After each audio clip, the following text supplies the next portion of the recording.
a fazer a nossa gravação. Pois bem, na semana passada, o nosso amigo Jotinha lembrou que nós havíamos planejado estudar sobre o egoísmo lá no livro Obras Póstumas, de Allan Kardec. Vocês lembram disso?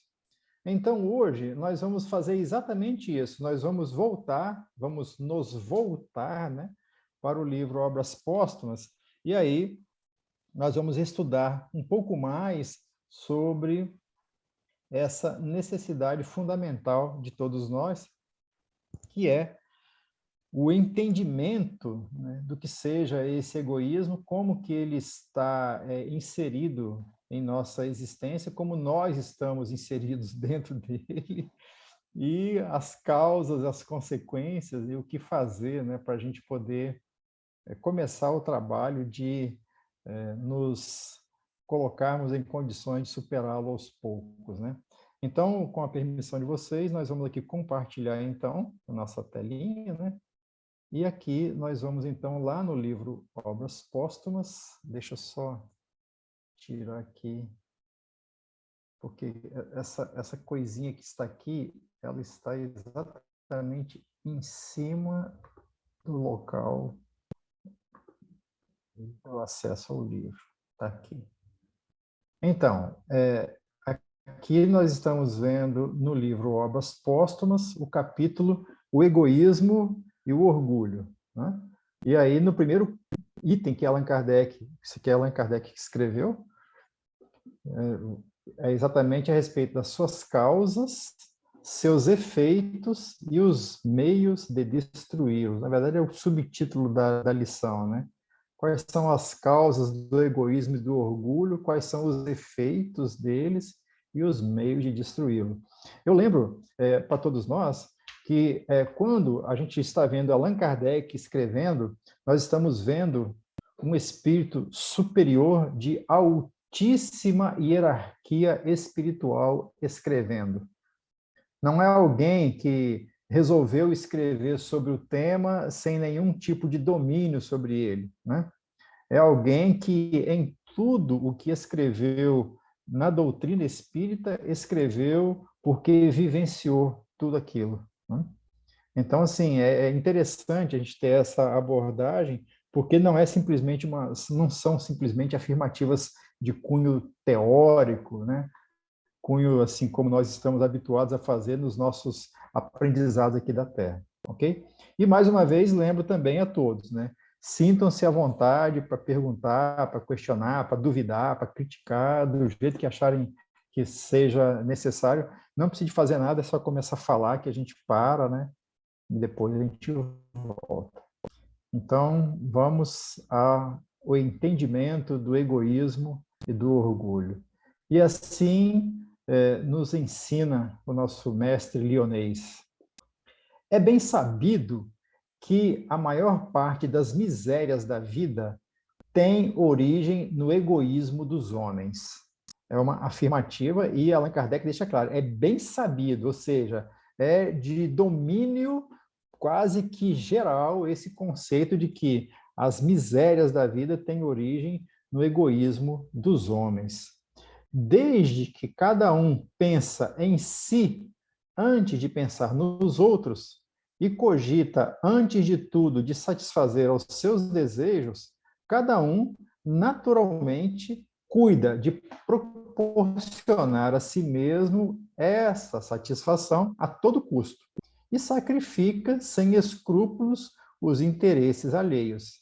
Assim, nas mais insignificantes coisas como nas maiores, tanto de ordem moral quanto de ordem material. Daí todos os antagonismos sociais, todas as lutas, todos os conflitos e todas as misérias, visto que cada um só trata de despojar o seu próximo. Esse é, digamos assim, né, o início dos estudos de Kardec sobre o egoísmo e sobre o orgulho. Então, observemos bem, já de início, né? A clareza de entendimento é exatamente essa, né? Cada um pensa em si antes de pensar nos outros. É basicamente esse o contexto. E, naturalmente, quando nós estamos aqui a estudar tudo isso, é bom sempre a gente deixar claro que essas afirmativas, elas não são afirmativas, como é que eu posso me expressar, definitivas. Por quê? Muitas vezes a gente realmente pensa em nós mesmos antes de pensar nos outros. Mas, em muitas circunstâncias, muitos de nós conseguem pensar nos outros antes de pensar em si mesmo, não é isso? Então, de alguma forma, ou de alguma Mas sorte, é muito nós... pouco, somos muito poucos, Dalvi. Sim, sim, mas o que, que quer dizer? Que essa noção de egoísmo, apesar dessas características todas dela, elas já começam a ser, de alguma forma, superadas por algumas pessoas em alguns momentos, não é isso? Sim, Mas é. ele deixa muito claro aqui, tá vendo? E, infelizmente, na sua, digamos assim, apresentação mais radical, né, mais profunda, o egoísmo é isso mesmo, né? A todo custo, sem sacrifica, sem escrúpulos, os interesses alheios, tanto nas pequeninas como nas maiores coisas, tanto moral quanto material. Esse é, digamos assim, o egoísmo mais feroz, né? Mais selvagem. É muito feio isso, né, rapaz? A gente termos isso em nós, né? Exato, exato. E, infelizmente, né, aí, como consequência, Allan Kardec vai falando aqui, né, daí todos os antagonismos sociais, todas as lutas, todos os conflitos e todas as misérias, visto que cada um só trata de despojar o seu próximo. Essas lutas, esses antagonismos sociais que nós vemos, especialmente nos dias de hoje, né, onde, a pretexto de fazer a autoafirmação de uma minoria, qualquer que ela seja, e com todo o respeito que ela nos mereça, essa própria minoria, ela começa a atacar aqueles que são diferentes. Percebe? E essas são manifestações egoísticas, porque a questão é satisfazer os seus desejos antes de satisfazer o desejo do próximo. O que cada um egoísta, inclusive nós, vai usar como argumento é aquilo que todos nós fazemos. Mas se não fizer isso, vão passar por cima de mim, não é assim? Mas se não fizer isso, o que, que vai sobrar de nós? Mas se não fizer isso, nós seremos continuamente oprimidos. Então nós temos que lutar, temos que agredir, temos que, né, fazer valer os nossos direitos e coisas desse tipo. E aí, Allan Kardec está explicando exatamente tudo isso, né? Os interesses alheios não importam. E observemos, então, como o nosso objetivo aqui é exatamente o autoconhecimento, né, a percepção de si mesmo, quantas vezes eu não faço isso por dia? Quantas vezes eu não estou muito mais interessado em resolver os meus problemas, atingir os meus objetivos, satisfazer os meus desejos, e quem está perto de mim é desinteressante, é desnecessário, é irrelevante, muitas vezes, né? E isso em pequeninas coisas ou em quaisquer coisas, em qualquer campo, material ou moral. E aí, o Ô, problema é... Nivaldo, Sim, Jota. a gente precisa lembrar também que isso é um aprendizado que às vezes vem do berço, tá? Vem da criança já, da própria família, já ensinando Sim, egoísmo e orgulho, tá? sim, sim, sim, sem dúvida. Que E é uma coisa aí, séria, inclusive, né? Pior ainda, é, porque o espírito, como ele está dizendo aqui, né? E nós vamos ver mais à frente do texto, ele serviu para nós em algum momento, na conservação, que ele fala, né? Nós vamos ler depois. aham, Então, aí a gente reencarna e numa família você é acrescido desse egoísmo e desse orgulho, né? uhum. Não, sem dúvida, isso aí é uma realidade. Aí é que a gente verifica, né, o que é a influência do meio na formação da personalidade da criança, né? E aí a gente também vê, se essa influência é tão poderosa, o quanto imperfeitos nós somos ainda, que nos submetemos a essas imperfeições e as assimilamos, né?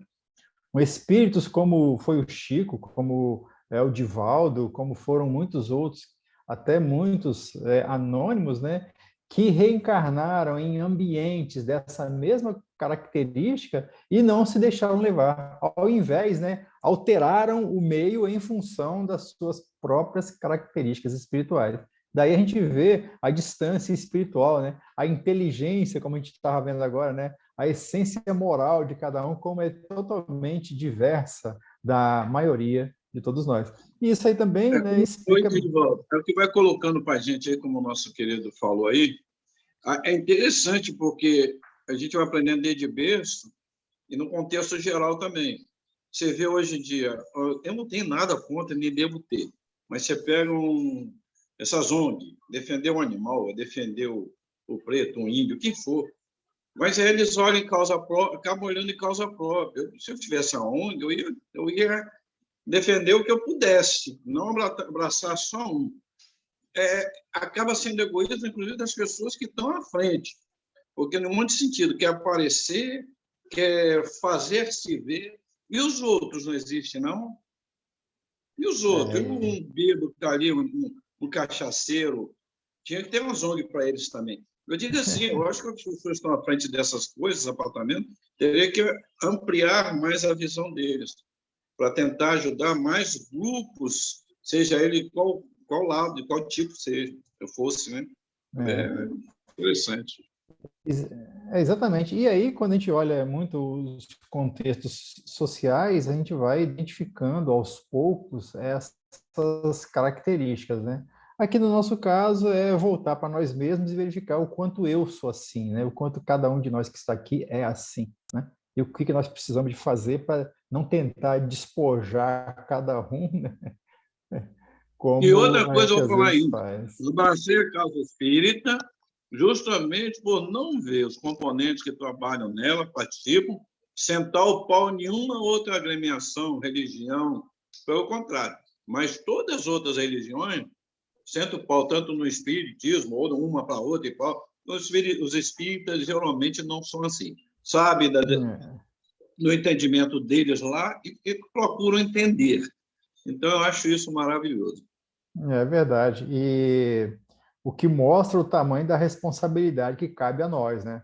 Porque conhecimento nosso é exatamente para isso, né? Para nos fazer respeitadores. Então, se nós estamos fazendo, estamos indo bem, né?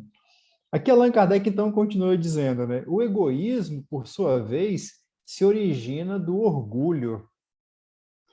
A exaltação da personalidade leva o homem a considerar-se acima dos outros.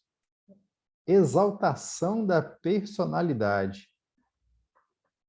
Julgando-se com direitos superiores, melindra-se com o que quer que, a seu ver, constitua ofensa a seus direitos. A importância que, por orgulho, atribui à sua pessoa, naturalmente o torna egoísta.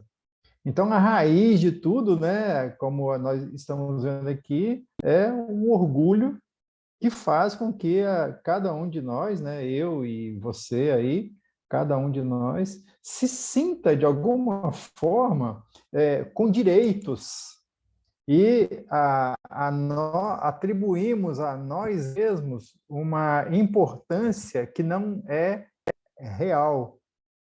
E a tal ponto nós conseguimos fazer isso, que qualquer coisa que seja uma contrariedade ao que nós julgamos, a gente começa a ter reações, e aí, essas reações vai fazer com que a gente acabe se tornando, né, desagradável.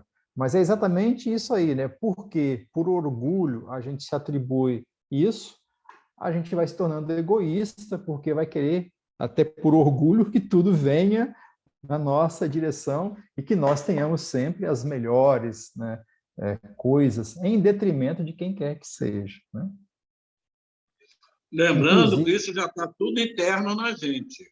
é A gente tem que verdade. procurar um lugar, um estudo edificante igual a esse, um lugar bom, para a gente tentar dominar essas traias que tem dentro da gente. O egoísmo, o orgulho. É, Então, está tudo dentro da gente. É vigiar e orar. é verdade. A esse respeito, né, de como que essa questão é interessante, eu acho que vocês me desculpem, eu não vou conseguir citar com clareza a origem, mas é do Humberto de Campos, que ele conta uma historinha entre o céu e o inferno, né? Aí ele fala assim, que o inferno, eu acho que eu já contei isso aqui, mas, em todo caso, o inferno é um lugar onde tem um grande caldeirão de sopa e as pessoas estão ao redor do caldeirão tomando sopa. Mas tomar sopa nesse caldeirão só tem uma característica.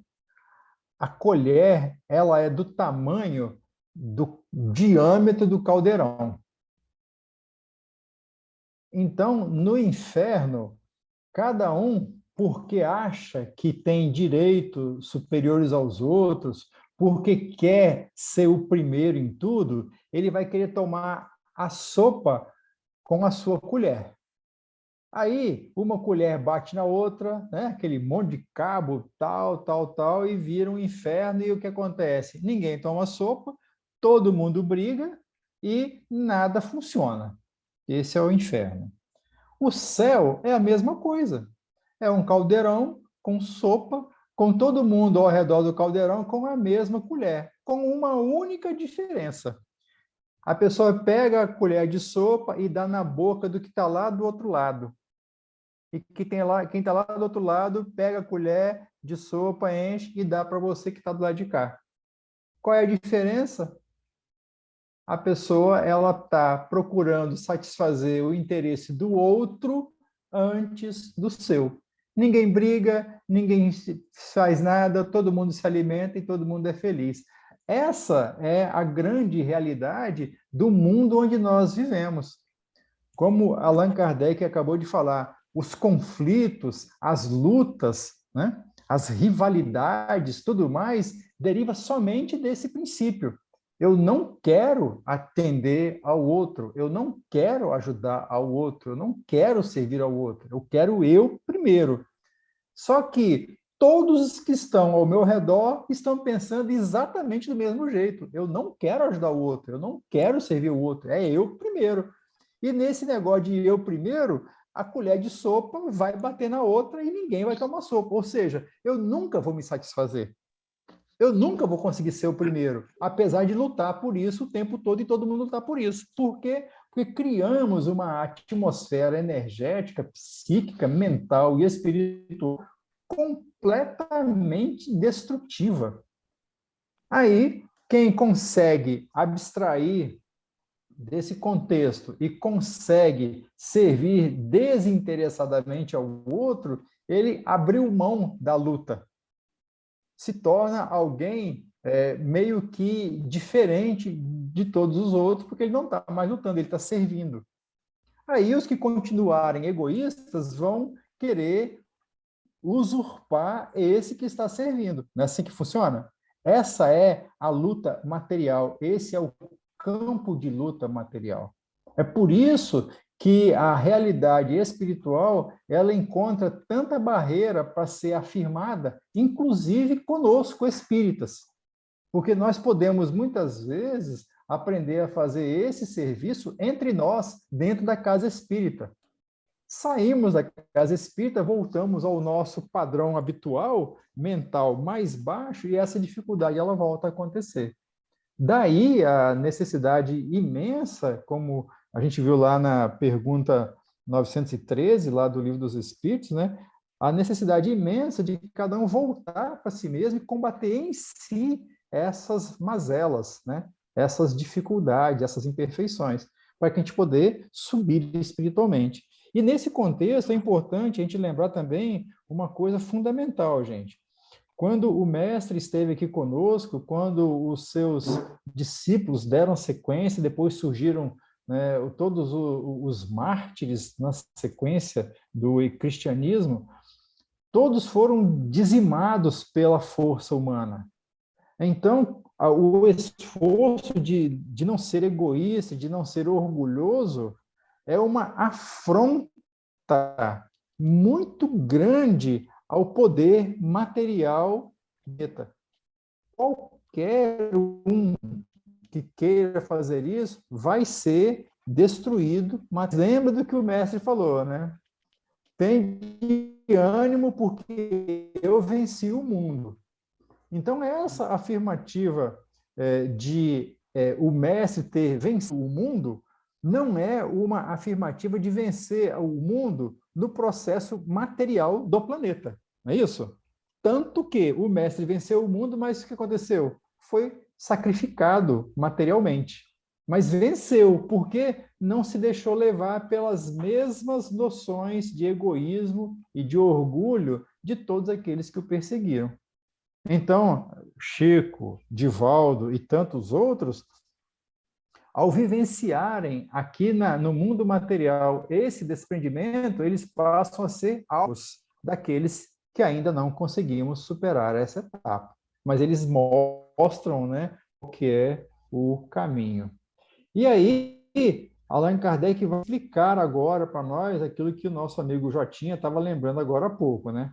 O egoísmo e o orgulho nascem de um sentimento natural, o sentimento de conservação.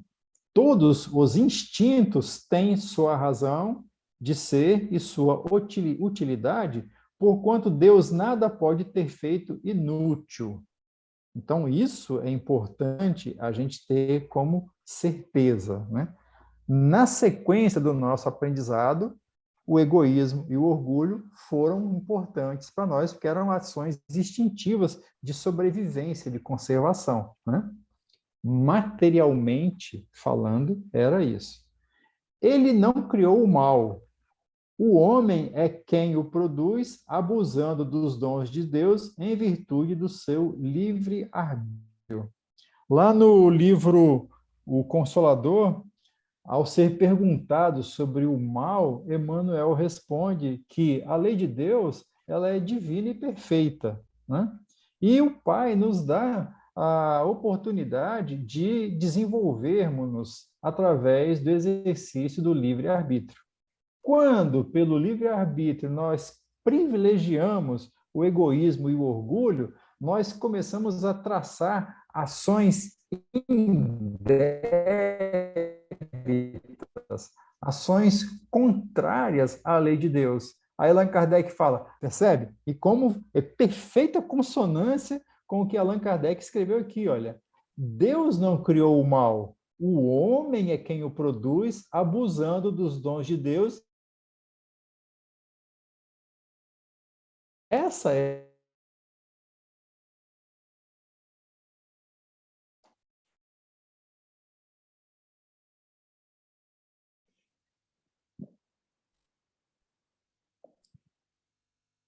Nivaldo, você está sem som.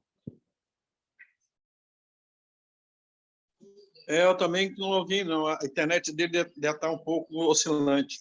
A internet dele Também caiu, acho. Está tão bom, ele volta. Vai, Vocês estão me ouvindo? incorpora aí, faz desdobramento e busca ele lá, garotinho. Vocês estão me ouvindo? Vocês estão me ouvindo ainda agora? Estão me ouvindo? Agora Agora estamos. sim.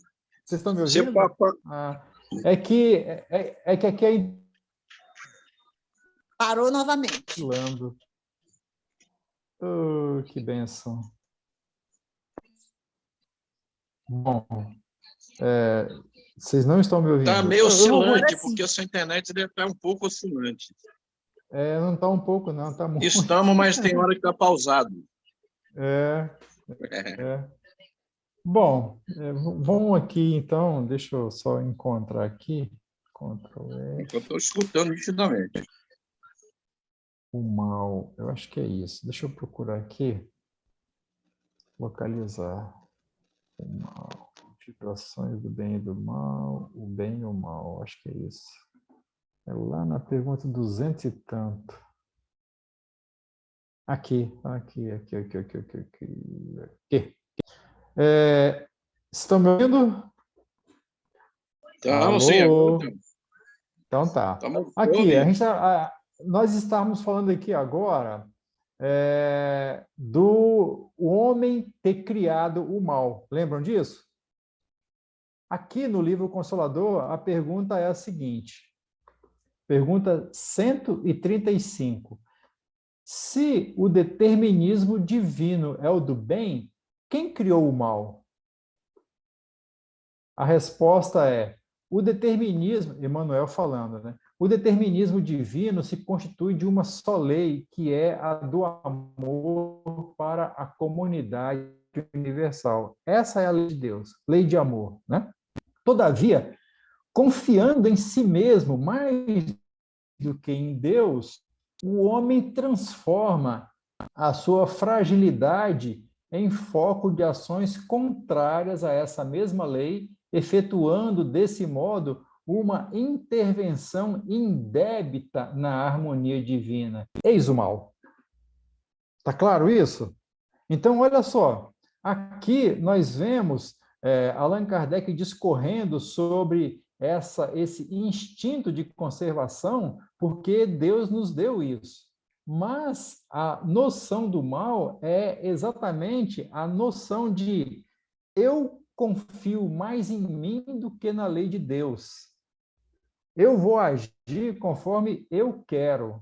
E aí ele fala exatamente isso. A partir daí, nós começamos a alterar a harmonia divina e aí urge, eis o mal. E aí Allan Kardec fala, uma vez que nós criamos o mal, qual que é o detalhe? Recompor a harmonia que nós quebramos. E o nome disso é reser. Então ele fala, vê depois que o mal essencialmente considerado não pode existir para Deus, em virtude de representar um desvio do homem, sendo zero na sabedoria e na providência divinas. Então, Allan Kardec, quando ele está falando exatamente que Deus não criou o mal, nós criamos porque nós demos uma exagerada nesse instinto de conservação e começamos a querer conservar tudo sempre para nós em detrimento do outro, né? Contido em seus justos limites, aquele sentimento é bom em si mesmo. Que sentimento é esse? Esse sentimento de conservação. Contido em seus é bom em si mesmo. A exageração é o que o torna mau e pernicioso. O mesmo acontece com todas as paixões que o homem frequentemente desvia do seu objetivo providencial. E aí Allan Kardec ainda continua. Ele, o homem, não foi criado egoísta nem orgulhoso por Deus, que o criou simples e ignorante. O homem é que se fez egoísta e orgulhoso, exagerando o instinto que Deus lhe outorgou para a sua conservação. Então, se nós fôssemos voltar no passado multimilenar da nossa evolução humana aqui na Terra, vamos ficar aqui na Terra, né? Nós veremos exatamente isso, que lá nos primórdios dos homens das cavernas, o instinto de conservação ele era essencial. Lá vem a fera, eu estou com fome, eu preciso alimentar a minha tribo, né? Cada um da tribo precisa fazer algum esforço para contribuir. Então, o que acontece? Nós temos que nos unir e enfrentar o meio externo a nós. Essa é a noção básica do instinto de conservação. E se eu tiver que lutar contra uma outra criatura, pode ser um irracional ou um outro ser humano, e a minha sobrevivência está em jogo, eu vou fazer o que eu tiver que fazer para que eu sobreviva, assim como a outra pessoa também. Esse instinto de conservação, como Allan Kardec fala, conservado nos seus limites, ele é bom. Mas o que acontece? À medida que nós somos nos tornando mais racionais, mais inteligentes intelectualmente, nós começamos a perceber que certas opções poderiam ser usadas por nós para aumentar a nossa defesa, para aumentar o nosso quinhão das coisas.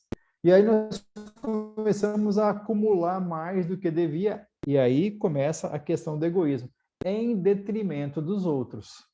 Então, quando nós começamos a fazer esse processo, ligando, conectando com a resposta que Emmanuel acabou de nos dar, nós vemos que quando nós começamos a fazer esse processo de iniciar esse egoísmo exagerado, nós começamos a interferir na lei de Deus. Então, aí nós começamos a criar o mal e a lei de Deus que quer e que prescreve que nós sejamos finalmente bons. O que ela fez? O que ela faz? Ela nos obriga a rearranjar essa harmonia que nós quebramos em algum momento. O nome disso é resgate, né? Então, quando nós vemos lá na escala espírita, para aproveitar um estudo que a gente faz toda quinta-feira, quando a gente vê lá na escala espírita que os espíritos superiores, eles só têm que reencarnar para passar por provas, não mais por expiações, significa que esses espíritos superiores já superaram o egoísmo e o orgulho, porque as interferências indébitas, as interferências indevidas que eles causaram na lei de Deus e que provocaram o mal, eles já resgataram e já estão quites. Então, agora, uma vez feito dessa forma, só continuar o processo de reencarnação para aprender através somente de provas e não mais de expiações. Entenderam? Essa é a noção básica. Fala, meu amigo. Eu estou lembrando aqui agora, em relação a tudo isso que você está dizendo, eu lembrei agora de que forma, né? E aí eu lembrei que existe uma fala, se eu não me engano, em Kardec, falando sobre o que é o necessário para nós. Porque a gente pode se questionar, né? Poxa, eu trabalho, eu quero ter meu conforto, eu quero... Mas até quanto ou até quando eu tenho que ficar guardando, que eu tenho que ficar isso ou aquilo? Aí eu lembrei de uma questão, eu não estou achando aqui no Livro dos Espíritos, que fala sobre o necessário, que é bastante interessante. Eu não sei se você lembra disso. Lembramos sim, amigo. Vamos ver aqui, ó. A resposta é mais ou menos assim, ó. Dentro O dessa mais mesma fala, rico... Divaldo, Hein? dentro dessa mesma fala da conservação, né, nós chegamos até a geladeira, chegamos até o leite de caixinha, né? Exato, exato. A gente conserva, né? Tudo isso são conquistas, né? O problema é que a gente só quer isso para nós, né? A gente não, custo, né?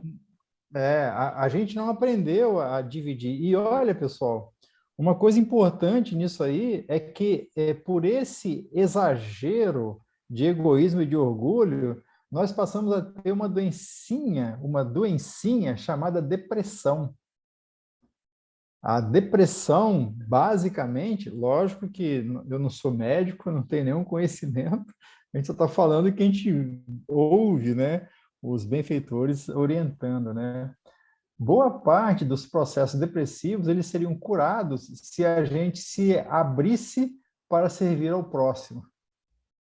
Parasse de pensar nos próprios problemas e enxergar e a ajudar a resolver os problemas do próximo.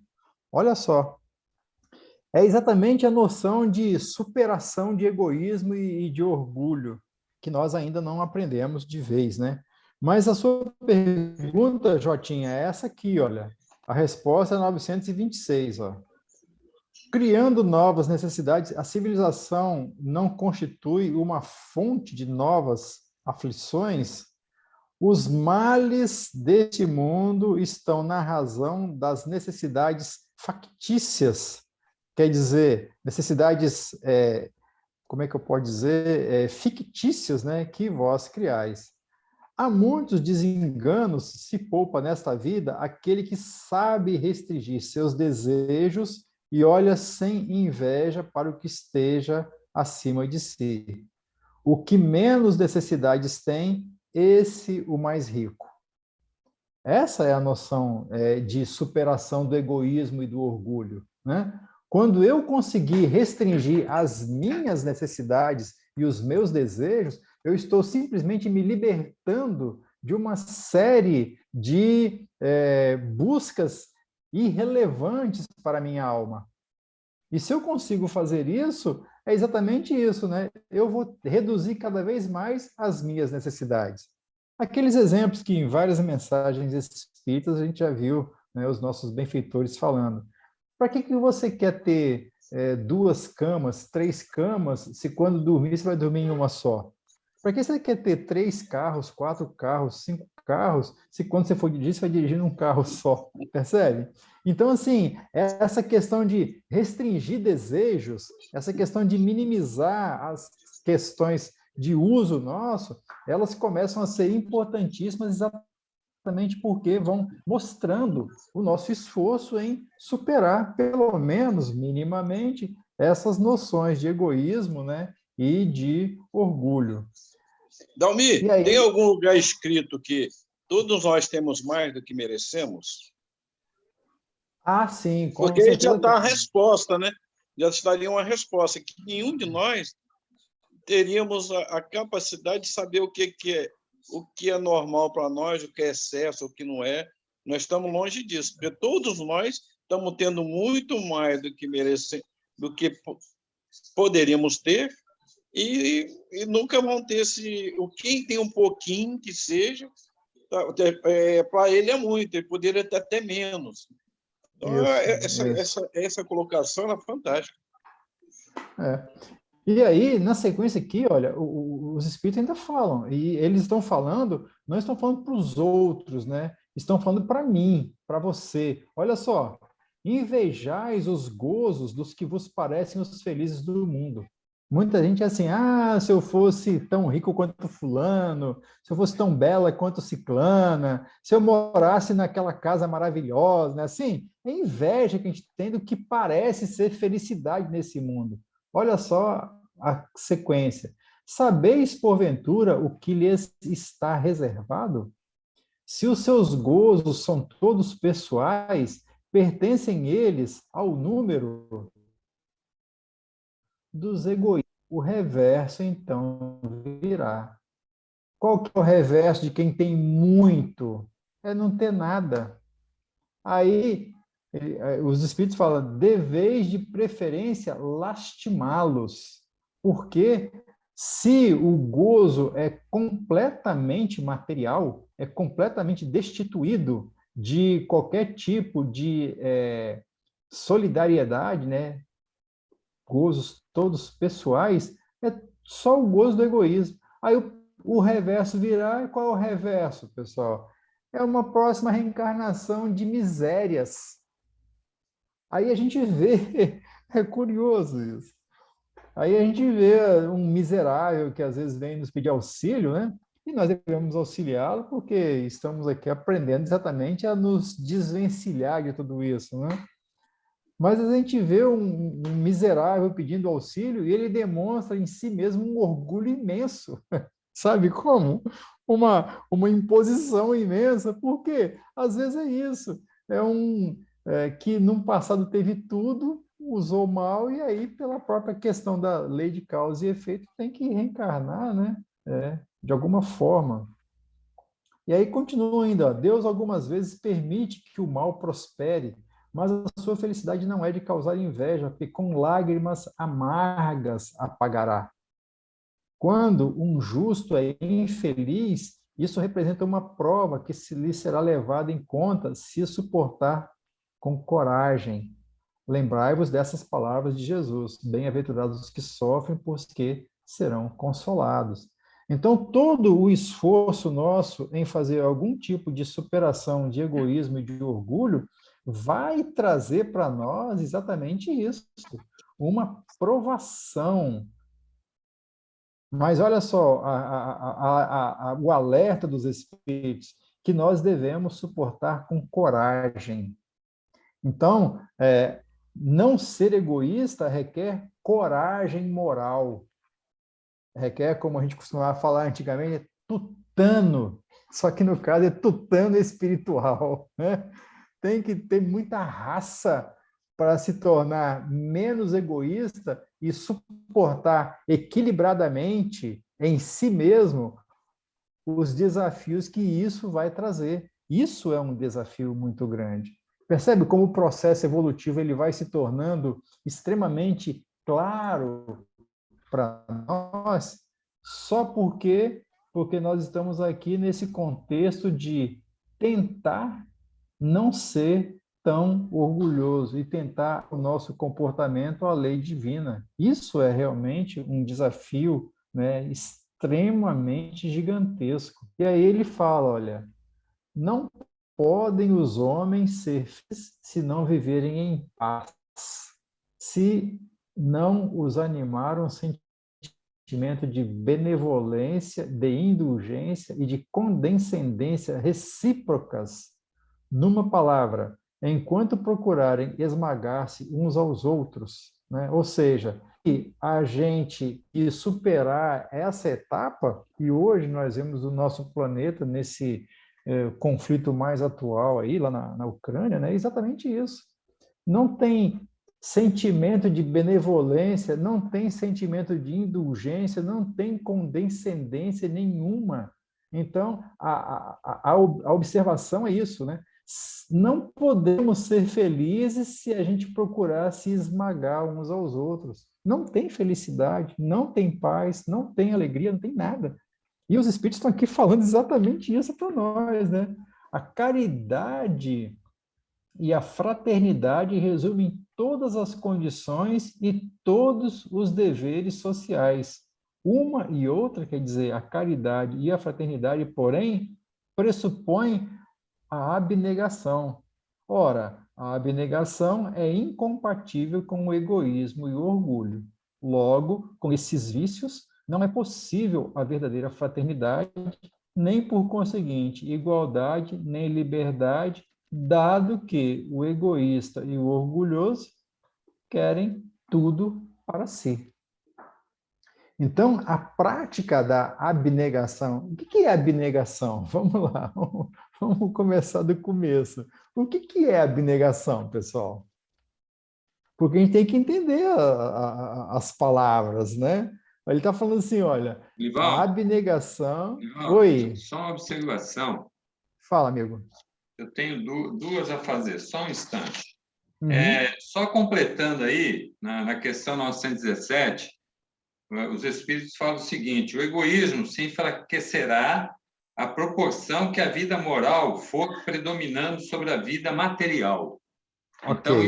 isso é pura verdade, né? Quanto mais a gente se desligar da matéria, guardar leite, guardar, não sei, qualquer coisa, né? A gente vai se tornando melhor. E falando de abnegação, tem uma questão que fala que a resposta é abnegação. Aqui, ó, 912. Qual o meio mais eficiente de combater-se o predomínio da natureza corpórea? Quer dizer, material. Praticar a abnegação. Perfeito, Eu amigo. acho interessante, Nivaldo, como a coisa vai se fechando, né? Se a gente está estudando aqui e as coisas estão nos encaminhando, né? É incrível isso, né, gente? Eu fico assim, delirando. É Vamos abnegar, lindo, vamos querer para a gente. é lindo, é. É bonito 912, né? 912, 912, 912, Livro dos Espíritos. Aqui eu tive um problema. Tá pulando, né? Ele vai do 903. Agora eu vou para o 895. 904, 5, 6, 7, 8, 9, 10, 11, 12. Aqui, ó. Qual o meio mais eficiente de combater a predominância da natureza corporal? Praticar a abnegação. O que é a predominância da natureza corporal? O meio mais eficiente, hein? É que nem lá no egoísmo. Isso. Qual o radical? É isso aí. E aí, Vamos olha ver. só como é que é interessante, né? A pergunta é predomínio da natureza corpórea. E nós vimos ali até agora que o predomínio da natureza corpórea é o que causa em nós o orgulho e o egoísmo. Então, se eu estou com isso, qual a única forma de eu combater? Praticar a abnegação. Vamos voltar então. O que é abnegação? O que é abnegação? Né? Abrir mão, né? Porque aqui, olha só o que os Soltar. Espíritos falam. Olha só. A caridade e a fraternidade resumem todas as condições e todos os deveres sociais. Uma e outra, porém, pressupõem a abnegação. O que é uma pessoa abnegada? Não é uma pessoa dedicada? Nossa, fulana é Sim. extremamente abnegada. Não é uma pessoa dedicada? O que é uma pessoa dedicada? É uma pessoa que continuamente faz alguma coisa, não é isso? Então, olha só, a abnegação é exatamente essa virtude da pessoa concentrar e continuamente agir. Então, ele está falando, olha, a caridade e a fraternidade, desculpem, pressupõe a abnegação. Eu não consigo fazer caridade e eu não consigo fazer fraternidade se eu não me dedicar continuamente a essa prática. E como eu vou fazer essa prática aqui? Os Espíritos já falaram aqui, olha. Cadê? Aqui. Eu estou combatendo a minha natureza corpórea. Quando eu faço exercício continuado de caridade e de fraternidade, eu estou combatendo egoísmo e orgulho em mim. Eu estou, na verdade, fazendo o esforço de superar a influência que a vida material, que a vida corpórea tem sobre mim. Percebem como as coisas realmente elas se concatenam, elas se explicam umas às outras e vão ajudando a gente a entender melhor? Olha só, Nivaldo, eu fui aqui no dicionário aqui, ó, abnegação, desprendimento, altruísmo, desapegamento, desapego, desinteresse, despretensão, generosidade. O oposto é ambição, apego, cupidez, desejo, cobiça, ciúme, egoísmo, ganância, interesse. Olha só. Exatamente. Temos muito que aprender. Exatamente. Estamos aprendendo, estamos aprendendo, né? Tudo vibração de baixa energia, né? Isso, Antônio Carlos, exatamente. E nesse contexto aí é que a gente vai ver, olha só como Allan Kardec ele vai pontualmente, mas ele vai profundamente na essência das coisas. Ora, sim, não é possível a verdadeira fraternidade, nem igualdade, nem se a gente tiver egoísmo e orgulho. Então, quantas vezes na nossa caminhada do dia a dia, nas nossas palestras, nos nossos estudos, nós não louvamos a caridade, nós não louvamos a fraternidade, mas a natureza corpórea em nós, ainda sendo muito tenaz e muito forte, faz com que essas palavras verdadeiras e profundas se tornem, ao sair da nossa boca, quase que uma inutilidade, porque é incompatível. É incompatível. Não que nós vamos, digamos assim, deixar de falar, né? Deixar de estudar, nada disso. Mas o convite aqui é exatamente para a gente começar a fazer o esforço de ajustar melhor o comportamento e as nossas energias profundas à caridade e à fraternidade, porque quando a gente for falar, teremos realmente, né, algo de verdadeiro para espelhar, né, para disseminar em relação a tudo mais.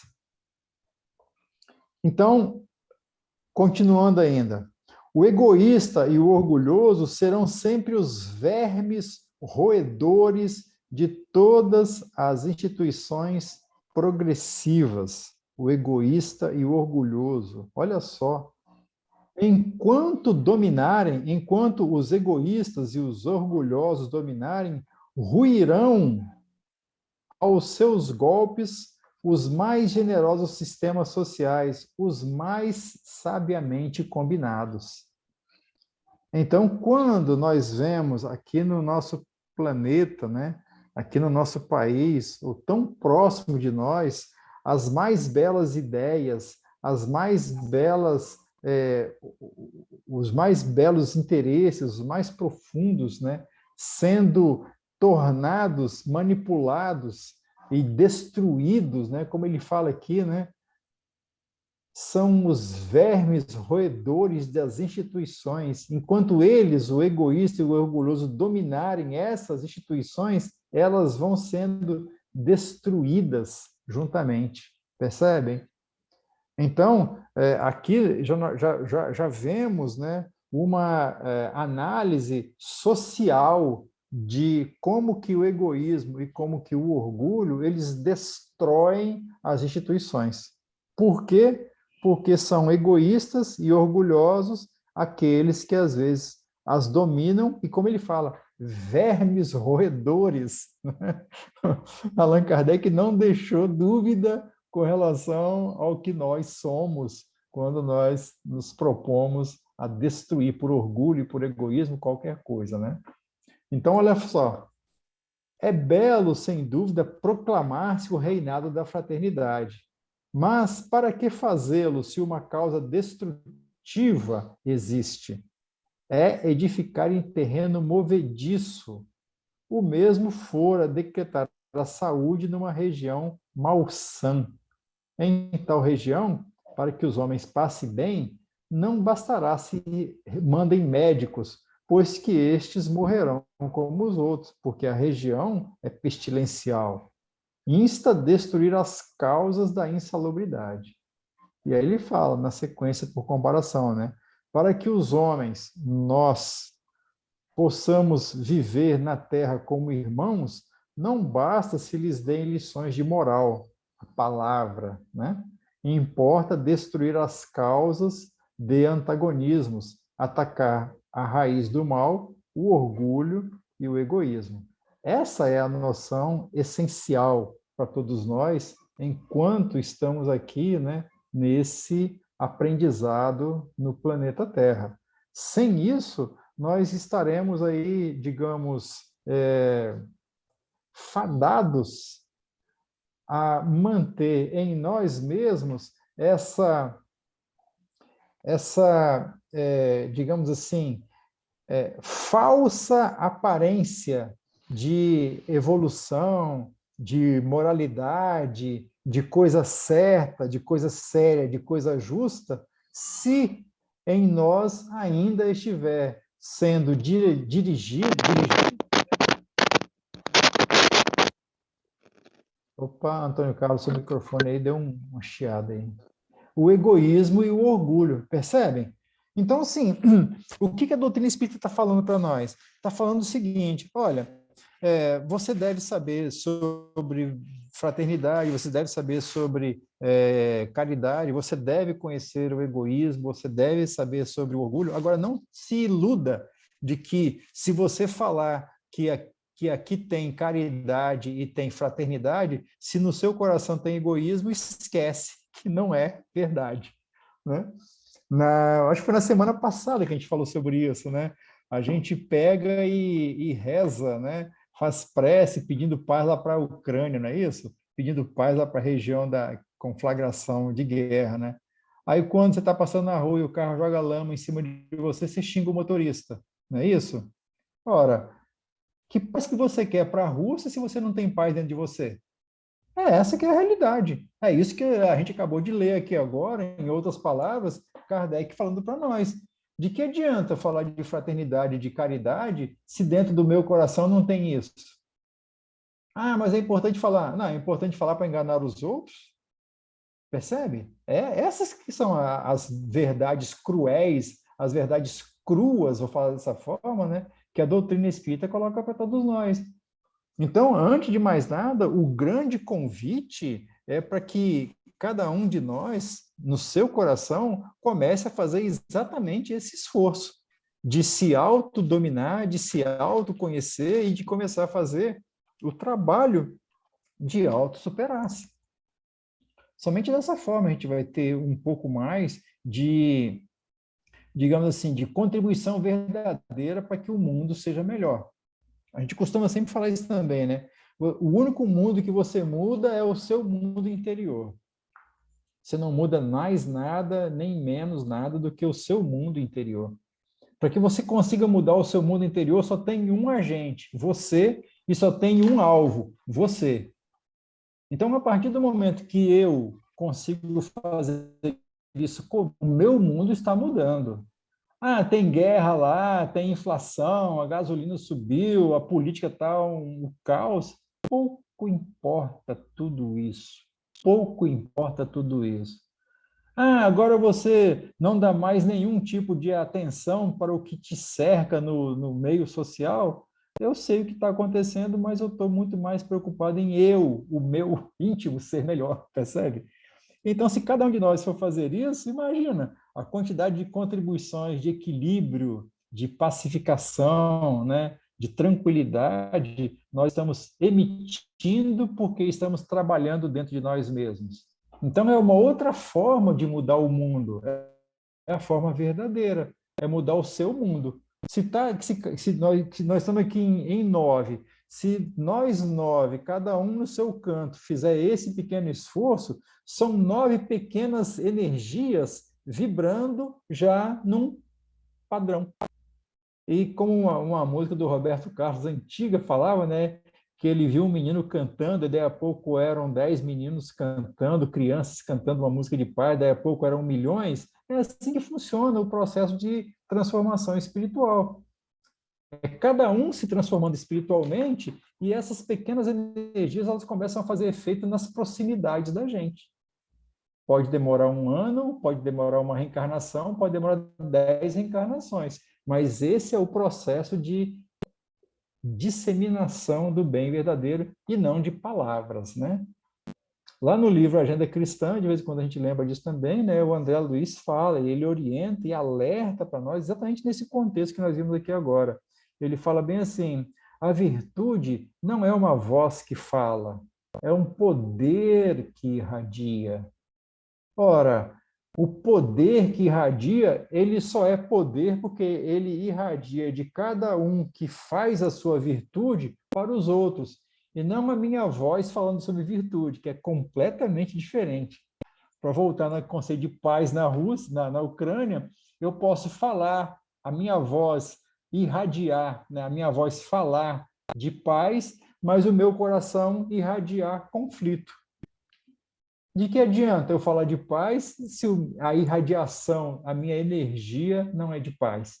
Então, o grande convite é cada um fazer a paz em si, cada um fazer a fraternidade em si, cada um fazer a caridade em si, porque vai superando exatamente essa influência corpórea, né, que os Espíritos falaram lá na 926 do Livro dos Espíritos. É isso, pessoal. Vamos parar por aqui por hoje, que eu acho que já temos material suficiente aí para a nossa semana aí ter já um grande trabalho de esforço, né? Alguém gostaria de fazer mais um comentário final? Algum comentário final? Nivaldo, Sim. você é bem claro na sua fala, né? Mas eu tenho observado que tem algumas pessoas que não gostam de ouvir isso, né? Por alguma razão, que também não me interessa, não vem o caso. Mas eu gosto de quando você fala, porque é isso aí.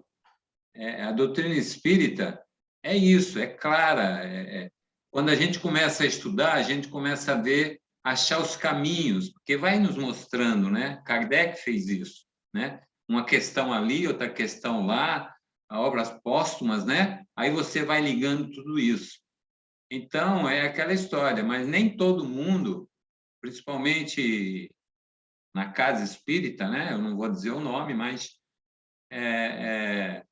tem pessoas que não querem ouvir isso, tá? A gente sabe disso e a única coisa boa que a gente pode dizer é o seguinte, possivelmente há 30 anos atrás eu também era do mesmo jeito e na reencarnação passada certamente eu também era assim, não queria nem ouvir ninguém falar disso. Então hoje é mais do que natural. É verdade. E outra coisa, Vi, tem coisas que vocês... Tem coisas que vocês vão aguçando na gente, que a gente tem que se enxergar, o meu eu, porque as problemáticas que eu tenho com alguém, ou acho que é com alguém, tudo é comigo mesmo.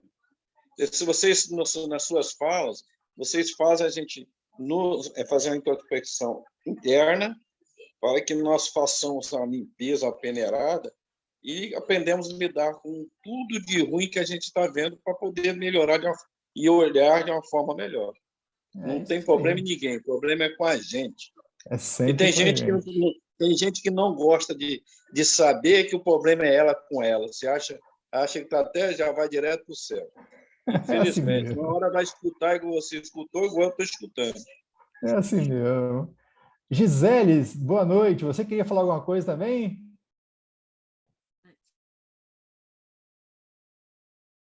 Eu não estou te ouvindo, não. Seu microfone deve estar fechado. Sim. Agora sim. Boa noite, Davi. Boa noite. Tudo bem? Boa noite, tudo. Prazer, eu sou Gisele. Entrei aqui de tanto cutucado na Conceição, porque eu queria fazer parte do grupo do magnetismo. Aí ela me disse que tinha esse grupo da reforma íntima e que eu acho fantástico, essa convocação sutil, porque se a gente quer auxiliar o próximo, a gente tem que começar em nós, porque a gente tem que ser exemplo e não ficar apontando o que o outro tem que fazer, né? Tirar a trave do outro, do olho do outro é fácil, né?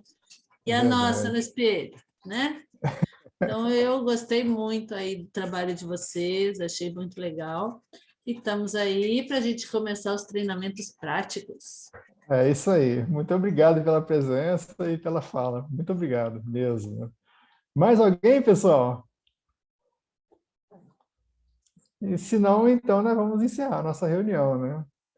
Incrível, a Margarete não falou nada desse sorriso lindo. A Margarete ficou quietinha, ficou quietinha. Conceição. Vai fazer a prece. Boa ideia, Jota. Você pode fazer, Margarete, para nós? Sim, faça. Então, tá ótimo. Obrigado. Então, vamos elevar os nossos pensamentos a Deus, agradecendo a Ele por mais um estudo,